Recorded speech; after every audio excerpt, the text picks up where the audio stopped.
exploits. And so as Canberra sailed in, and she sailed around here, coming into berth next to QE2, a group of soldiers and crew members on the side of the ship unfurled a banner that read, "Canberra cruises where QE2 refuses."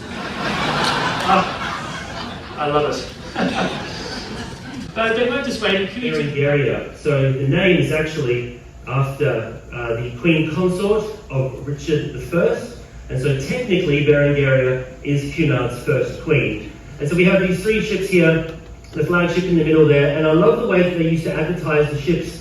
This is one of the advertising posters from that era, and they used to put them here with these tiny little boats, tiny little sailboats, tiny tugboats, to emphasize the size and the strength and the might of these ships.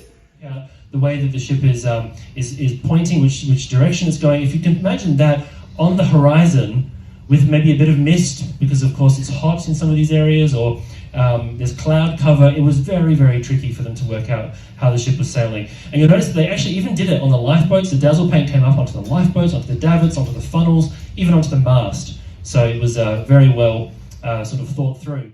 Enough that you thought she was going to topple over and then she'd ride herself and do it on the other side, all the way across the Atlantic. In fact, they would say that the Queen Mary could roll the milk out of a cup of tea.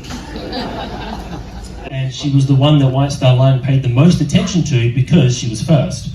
So she's launched here, but White Star Line didn't make much of a fuss about the launch of their ships. There was no christening ceremony. The likes of the new ships, they aren't able to offer that premier transatlantic service, and so finances continue to dwindle. At the same time, the White Star Line was also in increasingly difficult financial strain. They'd actually had to postpone and then permanently cancel their plans to build Oceanic. A small part of the keel that had been built was actually broken up and used in the construction of a smaller ship called Georgic, which would be paired with another smaller ship called Britannic.